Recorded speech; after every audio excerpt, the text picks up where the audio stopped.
Hello friend, आज का पहला क्वेश्चन है। भारत के किस राष्ट्रपति को दार्शनिक राजा कहा जाता है? ऑप्शन ए में है डॉक्टर जाकिर हुसैन, बी में है डॉक्टर राजेंद्र प्रसाद, सी में है डॉक्टर एस राधाकृष्णन, डी में है डॉक्टर अब्दुल कलाम आज़ाद। आपको 5 सेकंड में इसका उत्तर बताना है।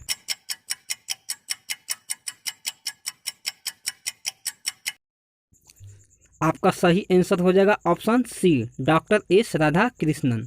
तो देखिए, भारत के प्रथम उपराष्ट्रपति तथा द्वितीय राष्ट्रपति डॉक्टर एस राधाकृष्णन को दार्शनिक राजा के रूप में जाना जाता है, क्योंकि वे धर्मशास्त्र तथा दर्शन शास्त्र के विद्वान थे, इसलिए उन्हें दार्शनिक राजा के रूप में जाना जाता है। अगला क्वेश्चन है, वन्य जीव का संरक्षण निम्न में से किसके अंतर्गत आता है? ऑप्शन ए में है मौलिक कर्तव्य, बी में है मौलिक अधिकार, सी में है राज्य के नीति निर्देशक तत्व, डी में है ए और सी दोनों।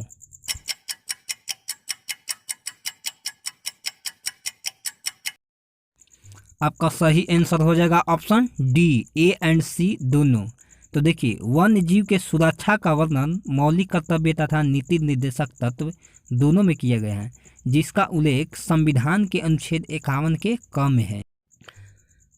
अगला क्वेश्चन है, संविधान के निर्माण के लिए गठित संविधान सभा का प्रतीक चिन्ह क्या था? ऑप्शन ए में है गुलाब का फूल, बी में है कमल का फूल, सी में है हाथी, डी में है तिरंगा।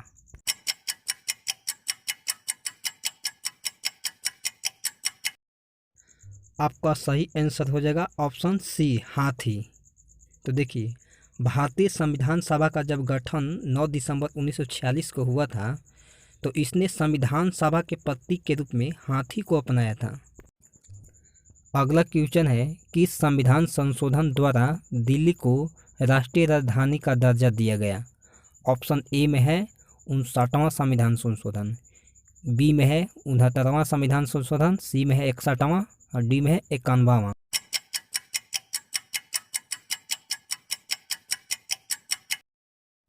आपका सही आंसर हो जाएगा ऑप्शन बी, 69वां संविधान संशोधन। देखिए, 1991 में 69वां संविधान संशोधन अधिनियम द्वारा दिल्ली को राष्ट्रीय राजधानी का दर्जा दिया गया, जबकि 61वां संविधान संशोधन 1989 के तहत मतदाता की आयु को घटाकर 21 वर्ष से 18 वर्ष कर दिया गया था। अगला क्वेश्चन है, गांधी इरविन पैक्ट कब हुआ था?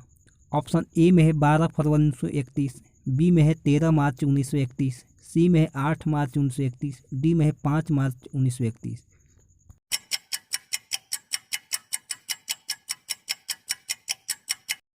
आपका सही आंसर हो जाएगा ऑप्शन डी, 5 मार्च 1931 ईस्वी। तो देखिए, गांधी इरविन पैक्ट 5 मार्च 1931 को हुआ था। इस पैक्ट के बाद गांधी जी ने सविनय अवज्ञा आंदोलन को स्थगित कर दिया और द्वितीय गोलमेज सम्मेलन में भाग लेने के लिए लंदन चले गए। अगला क्वेश्चन है, संविधान के किस भाग का संबंध केंद्र शासित प्रदेश के प्रशासन से है? ऑप्शन ए में है भाग 5, बी में है भाग 6, सी में है भाग 7, डी में है भाग 8।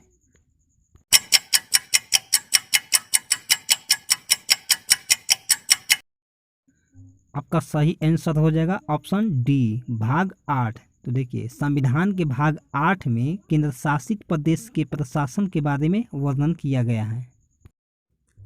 अगला क्वेश्चन है, सबसे बड़ी मानव निर्मित झील कौन सी है?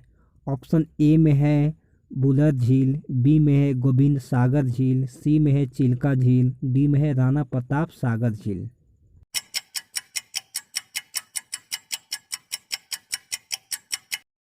आपका सही आंसर हो जाएगा ऑप्शन बी।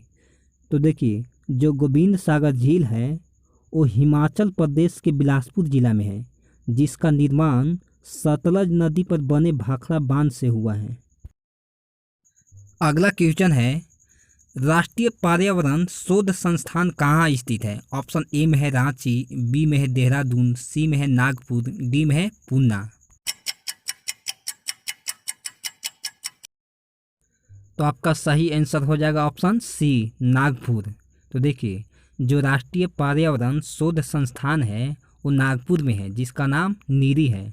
और जो राष्ट्रीय वन प्रबंधन संस्थान है वो भोपाल में स्थित है। अगला क्वेश्चन है, निम्न में से कौन सा जोड़ा गलत है? ऑप्शन ए में है बांदीपुर अभयारण्य कर्नाटक में है, बी में है सरिस्का अभयारण्य राजस्थान में है, सी में है अन्नामलाई तमिलनाडु में है, डी में है पेरियार अभयारण्य गोवा में है।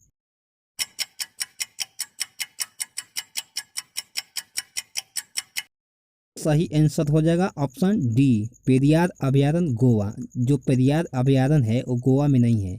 जो पेरियार अभयारण्य यानी पेरियार राष्ट्रीय उद्यान भारत के केरल राज्य में पेरियार नदी के क्षेत्र में स्थित है। इसको 1998 में हाथी संरक्षण परियोजना में भी शामिल किया गया है। अगला क्वेश्चन है, जवाहरलाल नेहरू ने निम्नलिखित में से किस अधिनियम को गुलामी की दस्ता की संज्ञा दी थी?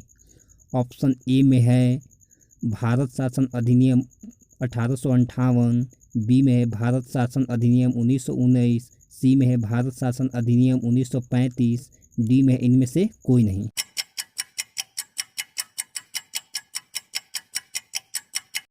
आपका सही आंसर हो जाएगा ऑप्शन सी, भारत शासन अधिनियम 1935।